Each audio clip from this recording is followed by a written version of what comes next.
You might know the saying, it's good to be king. But in the NFL, that reign only lasts for a very short time.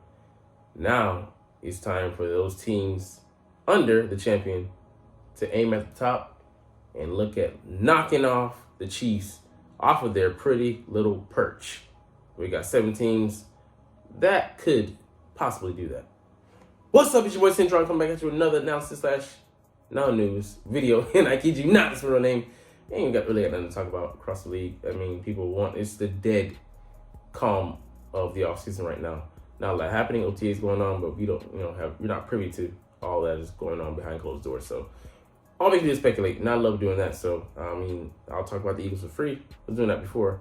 Now I'm just getting paid, quite literally, pennies on the dollar to do it. But who cares? I love it. Anyways, 2023 NFL season, Bengals, Eagles among teams likeliest to replace Chiefs as Super Bowl champs. Let's just admit, it's hard to repeat. And the likelihood that they're going to win it again is not in their favor, but they very well could. They're set up to do it. So we'll see how the challengers stack up. So first we have the Cincinnati Bengals.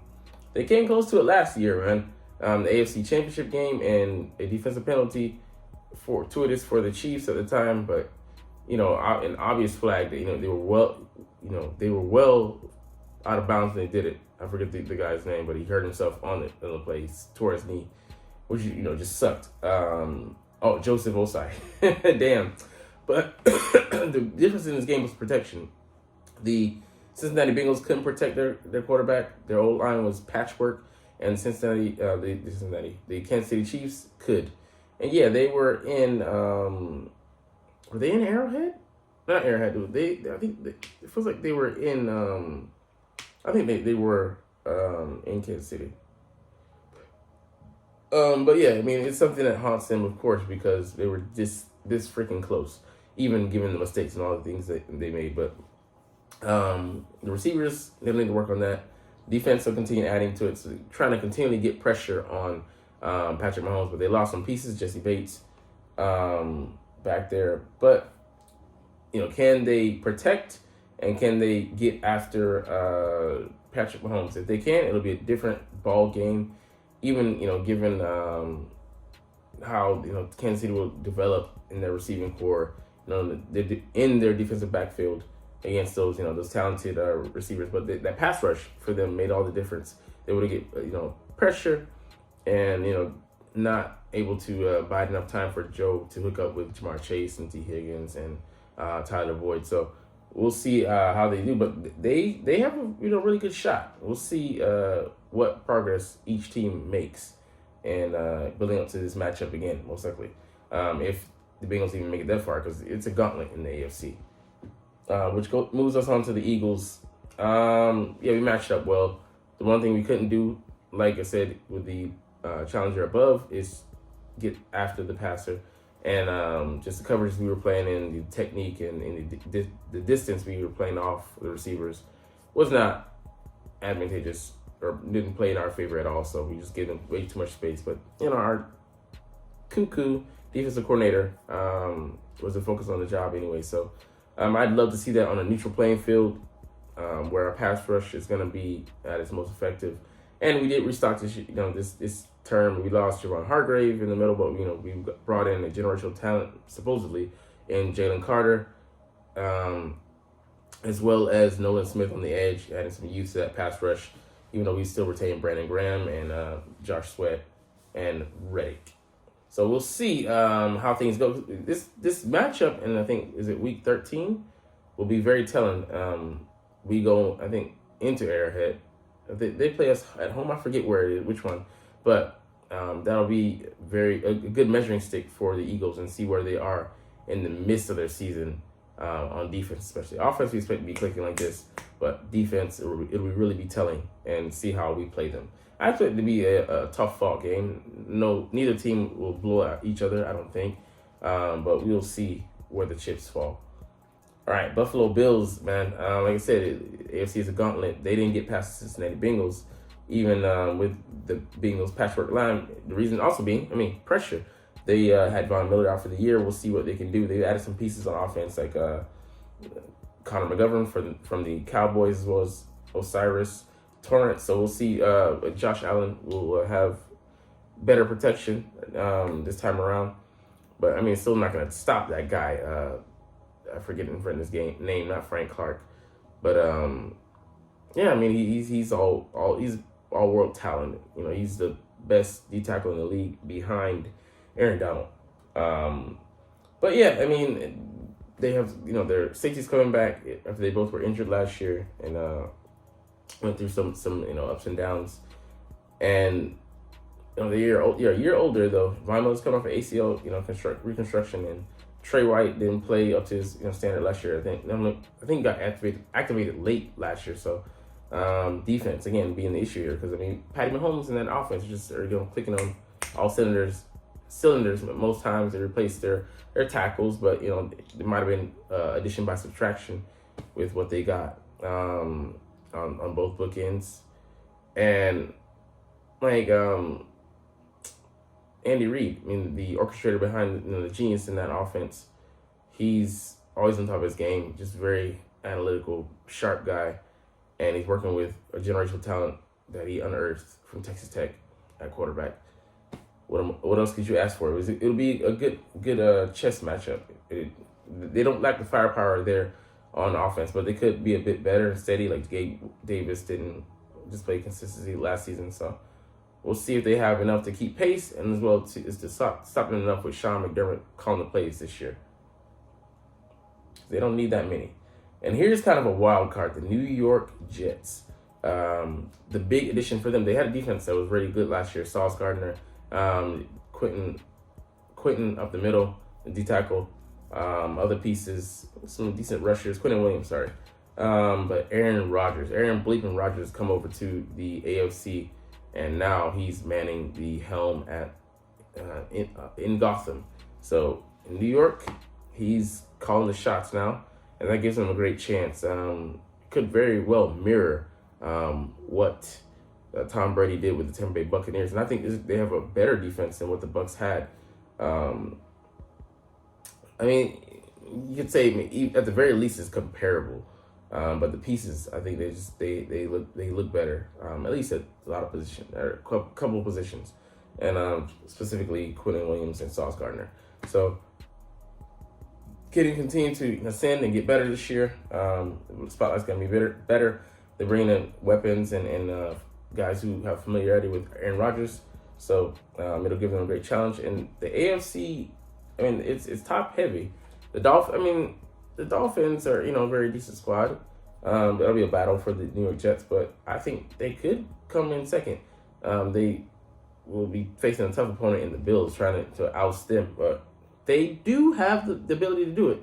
But I still will give the Bills the advantage at this point in time until we see otherwise, until we're proven otherwise. So, but they give them more than a fighting chance with Aaron Rodgers, man. He's just that freaking good at spinning the ball, man. All the intangibles he brings to that squad, you gotta like their chances in the AFC, even though it's, like I said, a tough division, and as well as a tougher conference. The San Francisco 49ers, I mean, I like them, and the defense is awesome. They have Greenlaw still there, and all-world linebacker Fred Warner, corners, safety, Tufunga. He was a Pro Bowler. I think might have been an All-Pro, second team All-Pro like last year.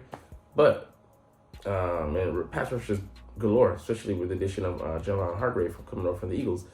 But the question being is, who's going to be at the helm there at quarterback? Sam Darnold, or is it going to be Brock Purdy, or is it going to be Trey Lance? Can he win that job? So I mean, until they get that position settled, and not just with a starter, but a guy that's going to come in and play well for them, it's going to be trouble. They're going to have trouble getting out of the NFC to get to the Super Bowl, with the Eagles at the helm, and then other competent teams that may prey on their weakness, being a quarterback, and they don't have a wish and a prayer going up against potentially the Chiefs if they make the Super Bowl, if they make with a decent quarterback.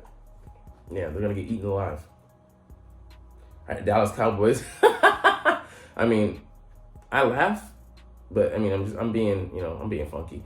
But they haven't advanced to the Super Bowl in what is it, 26 seasons going on, with this season included. It's just they're a laughing stock, a hamster wheel of ineptitude.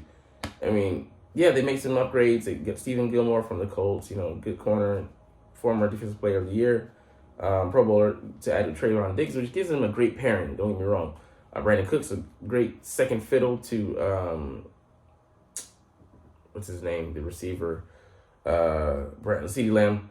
But that being said, like, it just for them too, at the quarterback helm, they have Dak Prescott, and can he return to the Dak Prescott of old in his decision making at the quarterback position? I think he'll be better this year. He won't lead the league with 15 picks, but he kind of is what he is at the position. And that being said, I mean, they only need a few fortuitous bounces to have a strong record to finish the year, and as well as fare well in their divisional games. We'll see how that goes, because usually it's a split for the most part. But they won a pretty high percentage. I mean, they beat 5-1 last year in the division, which is pretty damn good. But I just don't think they're just missing the parts, missing the moxie to go all the way. I don't see this as a Super Bowl squad. I see it as a playoff squad. I mean, I think they could make the playoffs with, I think, maybe 10 wins or so. But just pushing further. And it's always a dark horse that rises up. Who's going to be? Is it going to be the Detroit Lions this year, who finally make the playoffs and make good on their potential? The Vikings, could they be reinvigorated and come back stronger? And the New York Giants, could they push past the Cowboys this year? Or could it be another surprise team? The Seahawks truly turn into a beast this year? I mean, there's too many unknowns and unpredictables. History says that several teams that made the playoffs last year will be substituted with new teams coming in, and then there'll be a couple teams that are consistent and make the playoffs again, repeat their performance. But it's tough sledding, man. They have flaws. The depth on their roster, they have some star power, but the depth behind some of their starters is negligent, and it's just, I mean, it's a really solid roster, a big top 5 in the NFC. But still, that being said, I just they just have that some missing star power and intangibles. So I just don't see them going all the way, and especially their head coach as well, Mike McCarthy. I don't think he's the guy to take them to the promised land.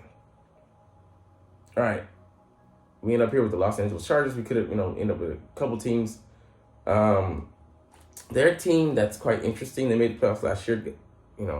Infamously ousted by the freaking who they let come back on the Jacksonville Jaguars. Duval.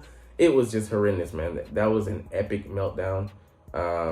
They got 5 picks off the guy and then let him come back, go pickless in the second half, and that's just, oh man, that's just epic ineptitude. So I mean, they have Justin Herbert. He's a talented guy there, but the defense just isn't good enough at this point. They're still working on pieces. Their star cornerback they brought in from the New England Patriots didn't really play. Jackson last year, he was hurt, so they didn't get their money's worth. We'll see if they can re-up and then have interesting pieces like Khalil Mack. He's getting older, but still has some talent. But they just couldn't do anything. Their safety was more